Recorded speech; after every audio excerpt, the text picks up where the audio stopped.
So what I see a lot and what I'm guilty of as well is you have all these stepping stones of where you want to be, and I'll hit one and I'll be like, "Oh, it feels good to be here. I want to get to the next one." But that then requires constant grinding, and it's not always healthy.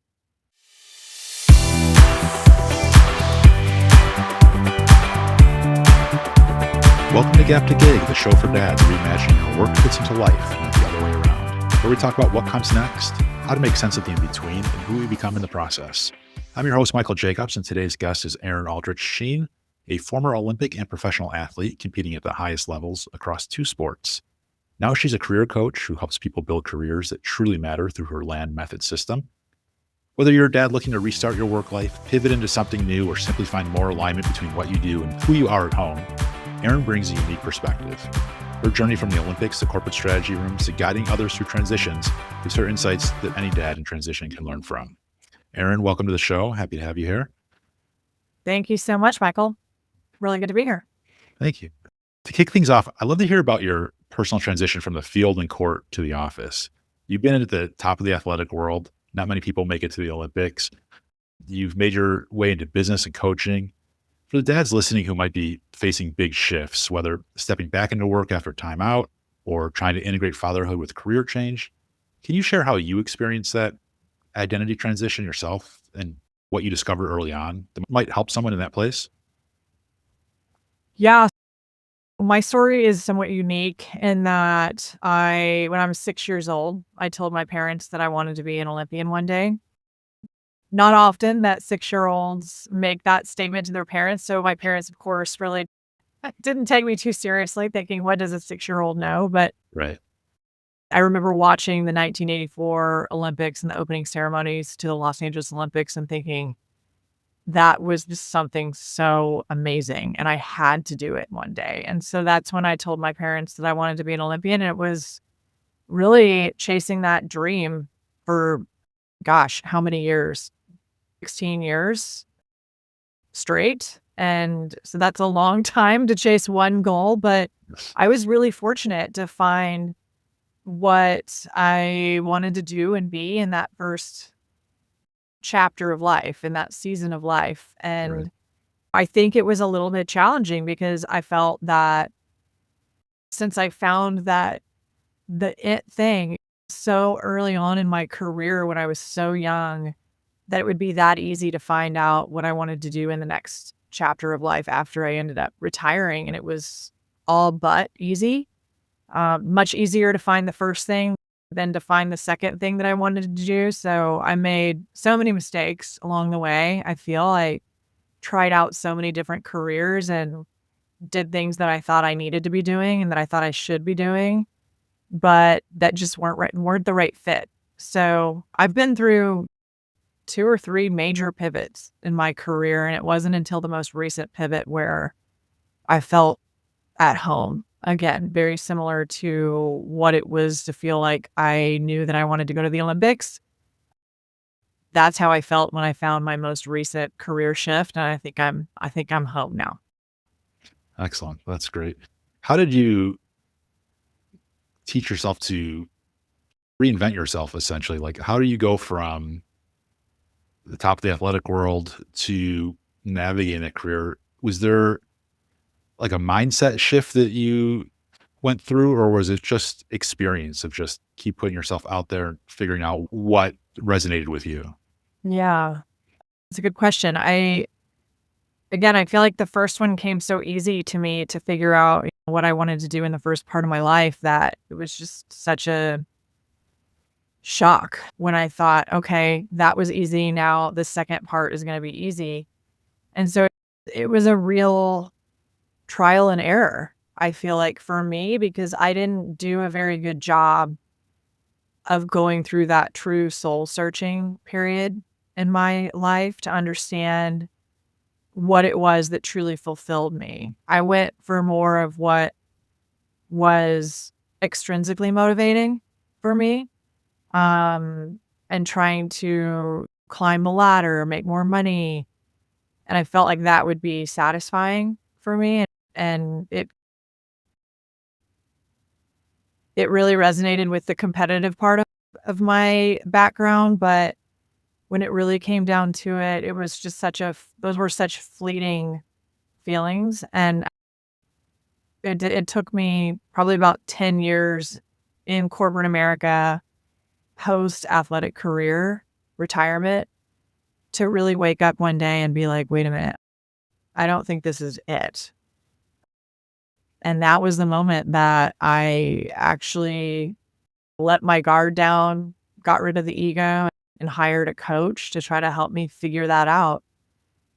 All along, I thought I accomplished great things in the first part of my career. Right. I should be able to do it on my own, thinking I could figure this out on my own. I could do this on my own. And it really was like an eye-opening experience when I realized I don't know that I can do this on my own. I need to reach out for help. So, Absolutely. yeah. Yeah. I think that resonates with a lot of dads of trying to, we feel like we're figuring it out on our own, but Yeah. there's a lot of confusion. There's a lot of self doubt. We want to take the next step, but Mhm. it's often a lot of dads I speak with, they feel like they're flying blind, right? They may have, they know what they want to chase after, but they don't know how to reach that goal. Uh, They don't realize that help is out there, that they don't have to do it all on their own. You mentioned you brought on a coach and that was a big game changer for you. Why is it so important, do you think, for people to learn from others when it comes to finding work that's meaningful for them? because I think the process of what I do as a coach is really powerful for others, and my coach that I hired for myself was so powerful for me because we can't ask ourselves questions and answer them as well as someone else can ask us, and we can have more of a two-way conversation. Mm, Additionally, I think the biggest kind of eye-opening aha moment for me where the light bulb really came on was, as I had mentioned before, I thought that I had accomplished these great things in my athletic career, and therefore I should be able to accomplish these great things in my career. But the piece that I didn't really put together was that I accomplished those great things with a coach, right? I didn't make an Olympic team without a coach. And right. I had happened to forget about that, which is like a huge piece of the puzzle. Like I didn't say I want to make an Olympic team and then do it all on my own. I had a coach there to talk me through mindset challenges when I was going through slumps. I had coaches there that were um, going through the process of goal setting with me. I had a coach that was talking with me about nutrition and what it is that I needed to do for my body to get there. I had a coach that was there every day giving me workouts that would build upon each other so that I could accomplish making an Olympic team.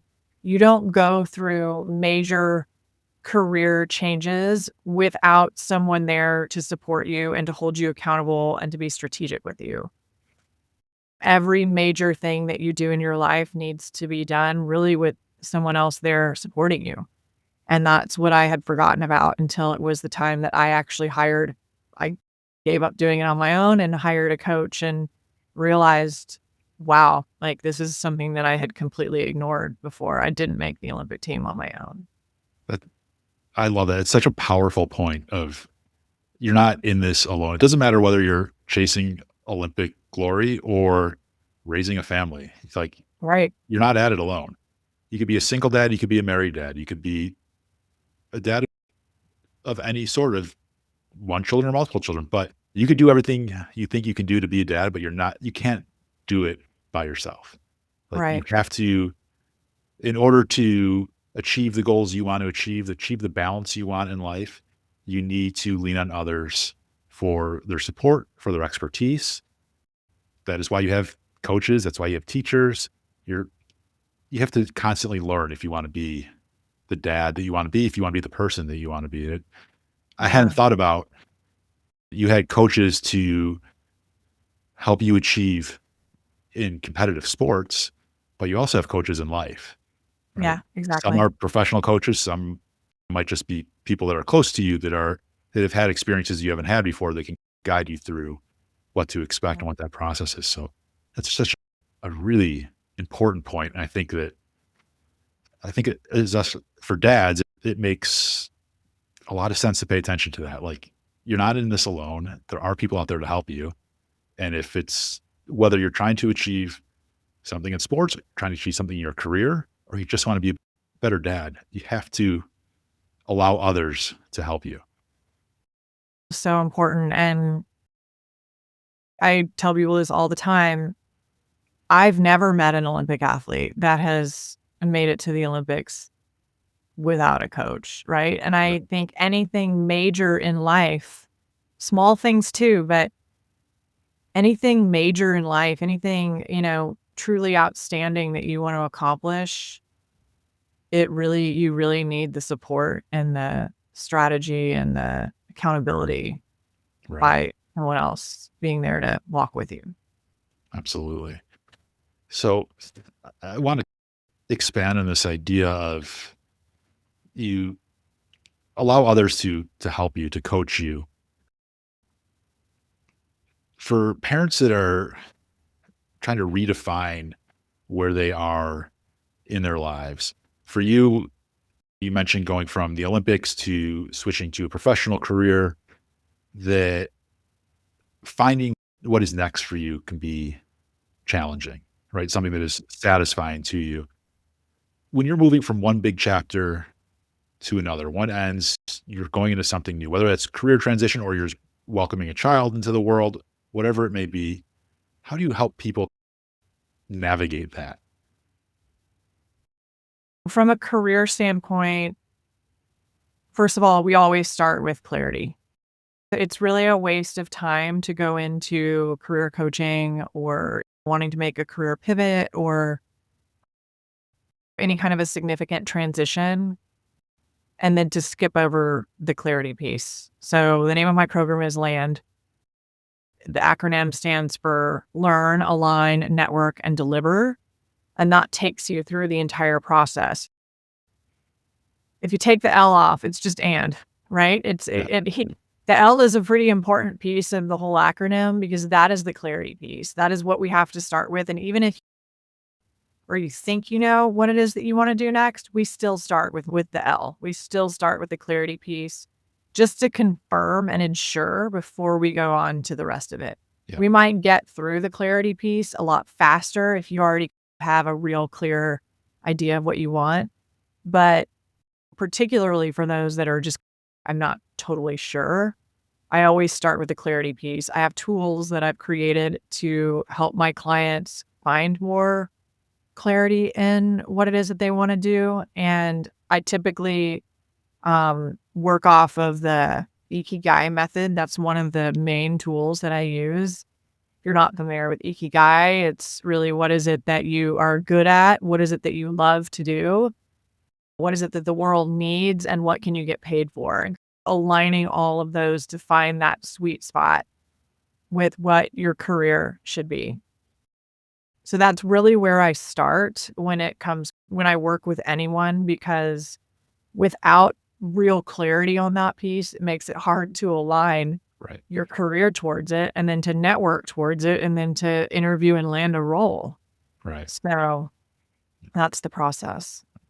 And when you say clarity, are you talking just clarity in the type of work they want to do or their lives overall? Like, Right. work is just one part of your life, particularly Yeah. if you're a parent. So, can you kind of just elaborate a bit on when you say learn, like, what is it that they're trying to clarify? Yeah. We dig deep into what their values are, what their non-negotiables are that they want in their life and their career. I have a series of questions that I ask them that really kind of get to the bottom of what drives them, what their values are, where all of that aligns. And that is what I have a tool called the Career Compass that asks a standard set of questions at the beginning. And once those questions have been asked, it then starts to ask the client questions that are adaptive, right? They'll answer a question, and then based on that question, it'll just dig a little bit further and further. So this is a tool that I created myself, that I programmed, and it seems to work really well with my clients. Then at the end, when they've answered what values they have and what it is that really was the favorite part that they've had of their past jobs, what was their least favorite part, what do they feel like they're really good at, what do they not feel like they're good at, they answer a series of questions like that, and then it starts to understand, okay, these are some roles and some jobs that might be a really good fit for you based on that information.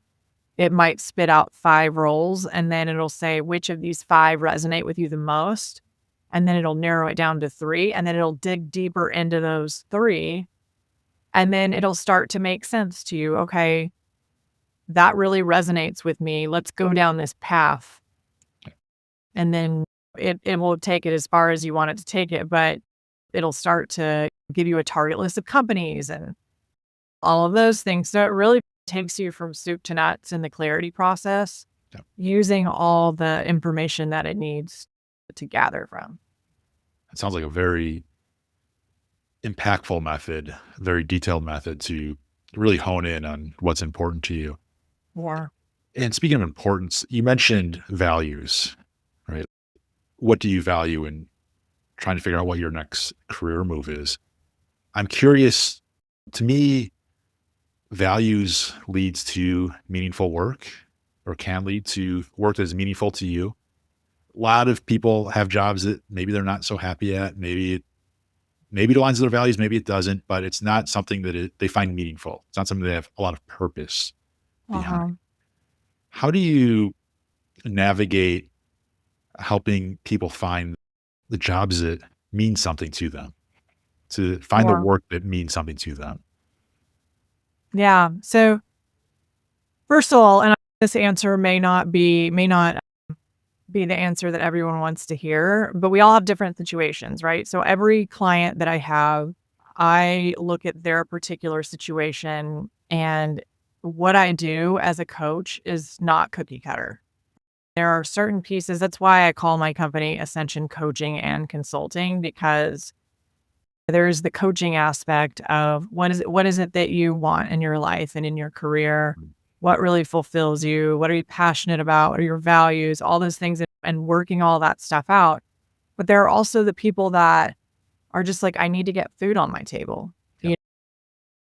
I can't do exactly what it is that I want. And I can talk a little bit more about that too, because I believe that anything that you're passionate about can be monetized. Like, you can turn anything that you really want into a monetizable model, right? Sure. But for just the basics, there are some people that just need food on their table. Maybe they're a single parent, they're a single dad, and they just need to support their kids. So for those particular situations, we really just need to find something. Sometimes good enough is good enough. Right. And we need to find something that will just accomplish what it is that they need to accomplish by just making ends meet. And then to accomplish the passion and the fulfillment piece in their life, maybe we can find something to volunteer for, or some way to really massage that part and that need Yeah. inside of them. But I have to take every client for what it is that they need and want and what's feasible. Right. Ultimately, we would all love to be going to work every day and something that we absolutely love. Right. But sometimes that's not possible. Sometimes, maybe you don't have the runway to just quit your job or come straight into starting your own business, because it's going to take you a year or two to get started or start bringing in enough money to make ends meet. And so you've Right. got to figure out something else to do in parallel, which I have a lot of times. I had a lot of clients that are like, I really want to start my own business, but I can't just go cold turkey and quit my job and start another business because I need that income. And so we really work together with, let's find you a job that will work, right, for now. And then in parallel paths, we'll figure out how we can start this other business. And then hopefully one day you're able to get ramped up in this thing that you really want to do and really love to do. Yeah. And then you can drop that other job, you Right. know? So it's really dependent upon everyone's different particular situation. Makes total sense. I appreciate the candor of sometimes you just have to take the job to make ends meet, but you can supplement that with something that you are Yeah. passionate about or something that aligns better with your values, and you can do both. So it's not necessarily an either or thing. And you can still find that balance between work, what you're interested in, what your values are, and still being present and active at home. I'm Yeah. curious, like the balance. You're a mother, so you have obviously have children and you balance your career. And for a lot of dads, finding meaningful work and balancing that with being an active, present dad can be challenging. Some people lean more on the work side and they put in a lot of time at work and they don't necessarily show up as much as they want to for their family, or vice versa, where they spend so much time with their family that they might be neglecting work and might be struggling to get ahead. How do you balance meaningful work with being a parent? Yeah.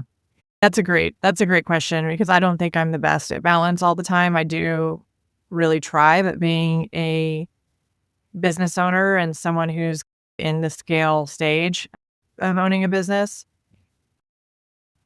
it's not always easy, right? And I'm really fortunate to have a very supportive husband, and I realize that is not the case with all relationships, but there are really going to be times in seasons of life in your career where you're grinding, especially when you're trying to start a business or really climb the ladder and get the flywheel going. And I think it just comes down to communication with your spouse, significant other caretaker if you're single, to really set expectations of this in this season of life. I am going to be grinding. It's not going to be like that all the time, but in this season it is. And and then you have to be honest and clear with yourself that when you do get to that place that goal that you've set for yourself, which hopefully you do, that you know when to wind down a bit, Yeah. right? So what I see a lot and what I'm guilty of as well is you have all these stepping stones of where you want to be and I'll hit one and I'll be like, "Oh, it feels good to be here. I want to get to the next one." But that then requires constant grinding and it's not always healthy. Okay. So, it's really like that, what I call like a come to Jesus with yourself of at what point is what I've done good enough?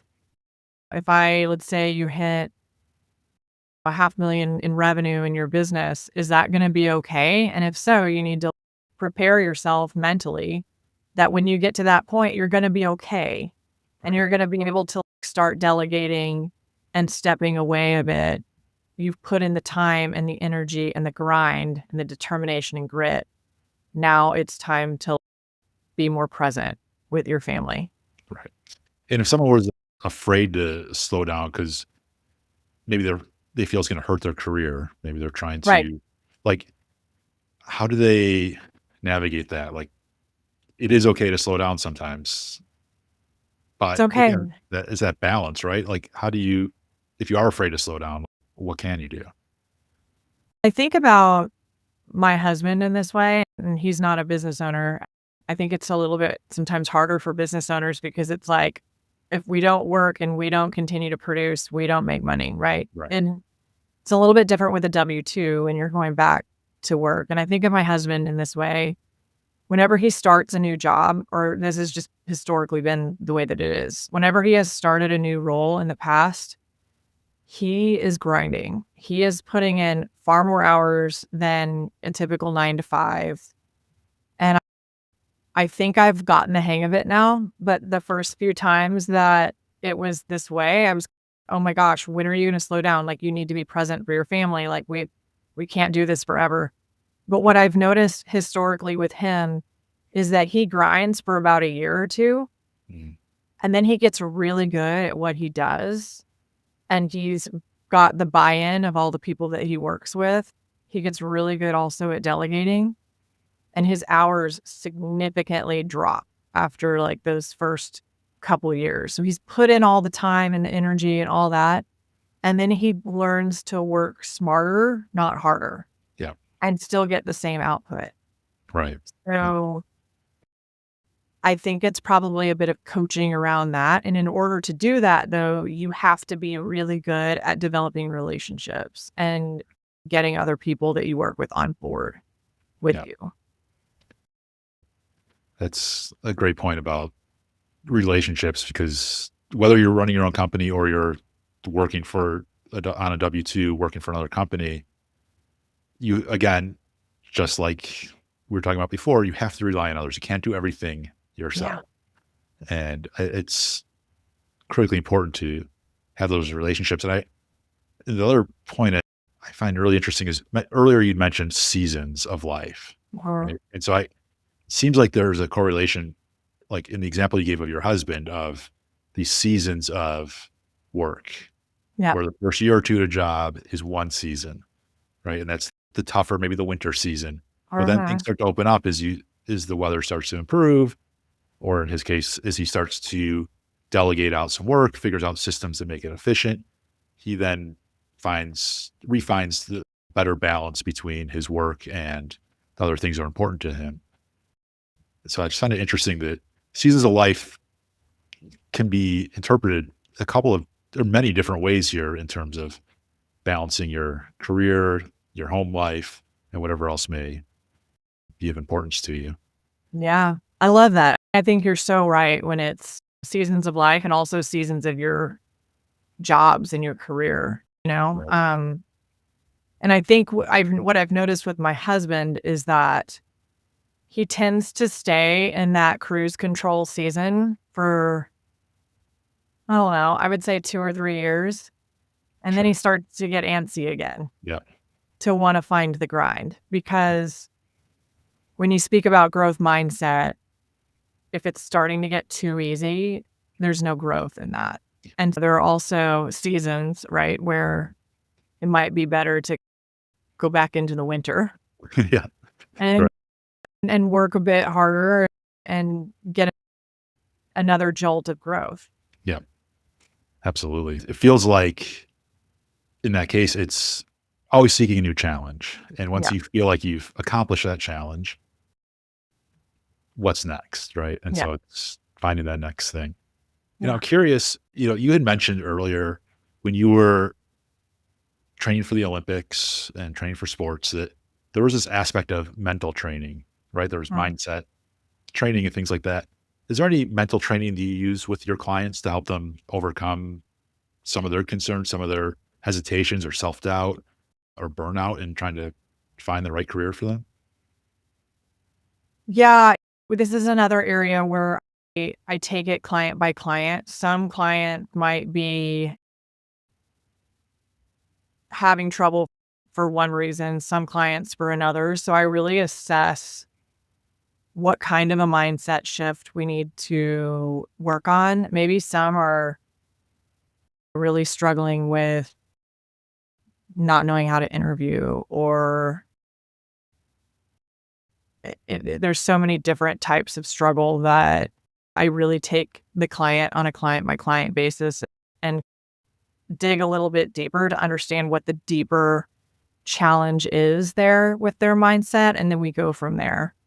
So it's hard to answer the question in a blanket matter of fact way, Right. but it really is a case by case basis on Right. what kind of a mindset shift needs to happen. Right. That makes sense. It's mindset is personal, and each person comes at it from a different angle and may have different experiences to fall back on or not. Wow. But there is this mental aspect that needs to be addressed or utilized in order to find the right career path, I presume. That, Right. right. It's not just okay, that job looks great. No, you have to go through a process to find the right career for you. In order to do that, you need to address what makes sense for you? What, again, aligning back to your values and finding that alignment, as you say, between what you're seeking and what's available, and how do you find the right career move for you? Yeah, absolutely. How do you, or once someone lands in the right role, so they've gone through the land method, they've found the right role for them, and they start in this new career space, what can they do to stay aligned and avoid slipping back into old habits or autopilot so they continue to grow within their role? Yeah, that's a really tough question. But what I will say is when I coach my clients, this is going off topic a bit, but the first thing that I tell them is the moment that you land, you have got to keep networking. I know that's not really answering your question about alignment, but I think the most important part to continue to do or to start doing, if you still haven't done it, is you've got to network and you've got to all those people that you've called upon, hopefully, when you've been in the process of trying to land a job and trying to get your network warmer again during this process, Yep. all of those people have done you a favor. And so now it's time to pay it forward and to start to nurture your network and warm it up continually. Right. And I think that will help you to also stay in alignment because you will constantly be having conversations with people on how they're doing, what it is that you can do to help them. And it's just the nature of having those conversations. It's going to help you to understand if you're in the right place as well, Right. but also just paying it forward from what was done to help you get there. And now Right. what can you do to be a servant leader to others who may need your help at this time? There's always like a give and take with networking. Sure. And the statistic is that 90 or 85 to 95% of jobs are found through networking.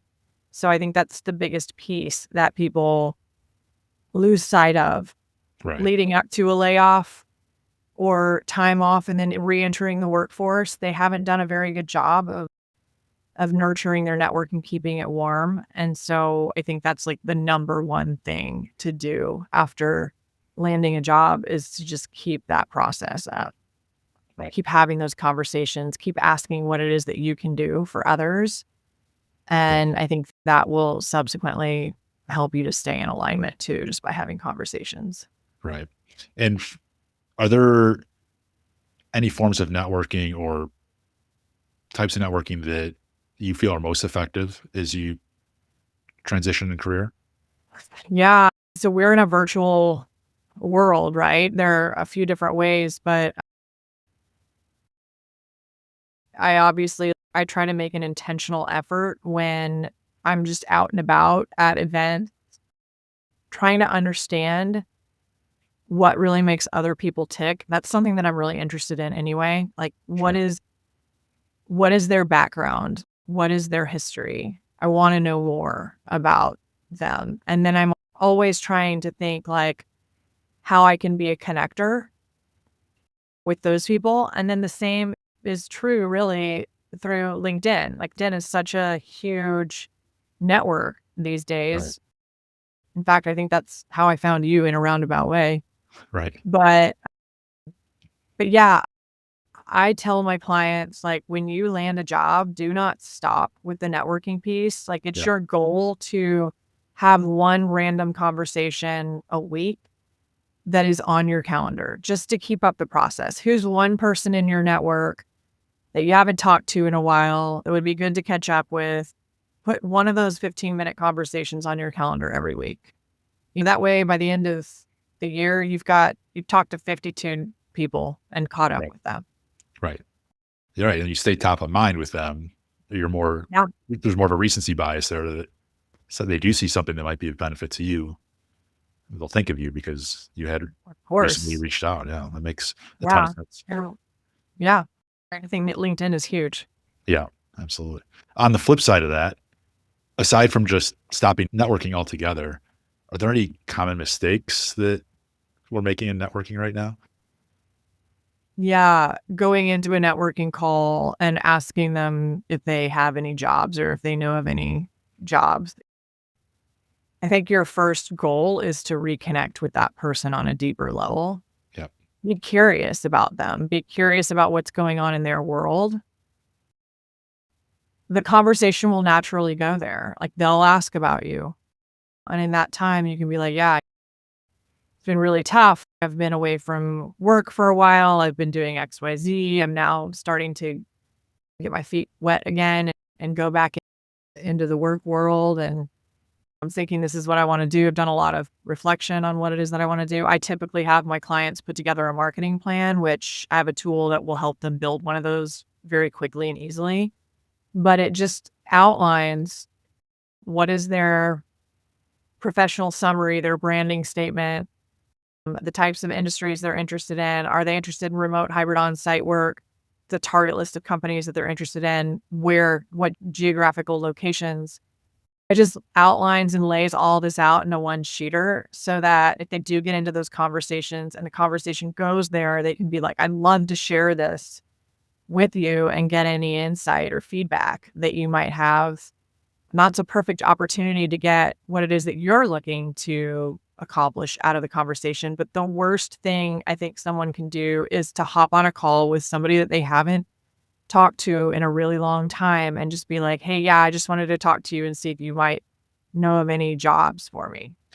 It's just very impersonal, and you will probably never get another acceptance of a Zoom call for 15 minutes from them ever again. Right. Right. It's also really important it's a two-way street. Sometimes in some seasons of life and career, we might need more. And in some seasons of life and career, we might be able to give more. Right. And so the goal is to give as much or more than you're ever asking Yep. for. That's why it's good to proactively reach out to people, even when you don't need anything, and say, hey, I was just thinking about you, wanted to check in. Is there anything that I can do for you? Yeah. Or just, you were on my mind today. Right. That will go such a far way. Right. Absolutely. Don't lead with the ask. Don't No, ask more than you are willing right. to give or able to give. Give some more, then give some more again, and Yes. let the conversation eventually lead itself to Yes. where your ask will be addressed without you maybe having asked it directly Yep. initially. Yep. Yeah. Exactly. So that's so important. So I got one more question for you before we jump into the speed round. I'm curious, how would you encourage people to keep evolving their definition of meaningful work is life and family needs change? I know we talk about these seasons of life, but like, how do you coach a lot of clients and finding the right careers for them and going through that change? How can they continue to evolve their definition of meaningful work and balancing that with family? Yeah. So I know that this is probably uncomfortable or not a normal thing for everyone, but I always encourage my clients once a year, if not once a year, once every 2 years, to go take a solo weekend someplace that is relaxing and calm, and they can just sit with themselves for 48 hours Yeah. just to really get an idea and to do some thinking about this path that I've taken in the last year or two. Has it been good for me? What's been good? What's been bad? What do I want to change? What's not quite feeling in alignment? Yeah. I think that time spent with yourself, especially if you can go like to some remote place, and there are a lot of wellness centers that I think are great, and they just allow you to sit with yourself, and that can be some of the most painful time to spend, Right. but it's so valuable. Yeah. So that you know whether you're on the right track. And I think you'll be able to come up with a lot of good stuff in those 48 hours. That's great advice. I love that because you're saying, yes, you are taking care of what you have to at work. You're taking care of what you have to at home, but you can't forget to take care of yourself. And you have to reflect back on like, what's working, what's not, what do I want to achieve next? Because you can't accomplish the things you want to accomplish if you forget about yourself. Absolutely. If you don't take care of yourself, you're not going to be any help to anyone else, really. Yep. I know that we're supposed to be, you are second or third, but ultimately, if I'm not a happy person and I'm not taking care of myself, I am not of very much use to my husband or my children. Right. Yep. Uh, it's very, Totally. very important. Doesn't mean that you have to be selfish, but it Right. does mean that you need to take care of yourself. Yep. Absolutely. Absolutely. All right.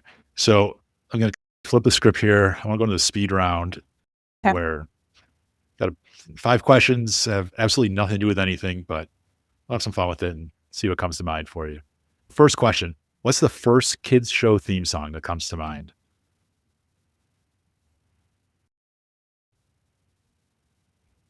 Okay. This is not a theme show song, but it's the first thing that came to my mind, so I'm going to Yep. say it. Go for it. Give me a break. Give me a break. Break me off a piece of that Kit Kat bar. Love it. Seems kiddie. Classic. I don't know. That's the first thing that came to my head. Yes. Love it. So commercial, I guess. Yeah. Commercial, but I'm sure Yeah. most kids know that song. Oh, That's yeah. awesome. Most kids my age. Yeah. Mine as well. No, I definitely can appreciate that answer. What was Yeah. your very first job? Oh, goodness. My first paid, like, real job that I had to be responsible for was probably a retail salesperson in a little boutique that was downstairs from my apartment. This is when I was still training. I wanted some sort of work experience, but I couldn't do like a big girl job. So I had to do something that would just bring in a little money and give me some responsibility. Sure. Would you rather spend 24 hours with a toddler-sized T-Rex or a T-Rex-sized toddler? I probably a toddler-sized T-Rex. I feel like that would be really cute and maybe not so controlling and outrageous. I think of my son, my youngest son, as my T-Rex-sized toddler, and that would be scary. That's a great point. What's your go-to karaoke song? Oh, that is "I Will Survive" by Gloria Gaynor. Yeah, Excellent. Good by choice. far. Yeah. All right. What's the weirdest thing you've ever carried around in your bag, briefcase, or pockets? It maybe poop bags for my dog? What? I don't know. I Uh, guess it's not super weird, but it just doesn't seem normal. I don't know. Right. Yeah, Mm. right? Yeah, I guess most people have dogs, but yeah, I can't think of anything really strange. I guess I'm really boring other than just having poop bags they're always in my purse so that if ever we take the dog out, we'll be prepared. Always prepared. Love it. Yes. That's great. Erin, thank you so much for being here. This is such an insightful conversation. I think you give a lot of really interesting, maybe not common tips and ideas of how you can approach finding the right job for you, which I think is super interesting, super insightful for anyone who wants to go deeper on the land method or take the next step toward building a career that really fits. Where can they find you or learn more? The website is ascensioncoaching.co. It's .co, not .com. You can email me at info@ascensioncoaching.co. Instagram is @ascensioncoaching. Pretty easy. Great. Connect with me on LinkedIn, which is Erin Shean, SHEAN OLY, which is the acronym for Olympian now. We have our own acronym. So Excellent. yeah, a few different ways that you can connect, but happy to chat further with anyone who's in that transition looking to get back into the work world or make a pivot or some sort of a transition. That's what I do all day, every day. Awesome. Well, I appreciate it. Thank you again, Erin. I appreciate you coming on and talking to me today. Finally, if you're a dad listening to this and trying to figure out what comes next, maybe you're in between jobs, starting something new, or just looking for more meaning in your work, head to gap2gig.com and subscribe to the Gap to Gig newsletter. If you took something valuable from this episode, send it to a dad you think could also benefit. Until next time, I'm Michael Jacobs, and this is Gap to Gig, where we're building work that fits your life, not the other way around.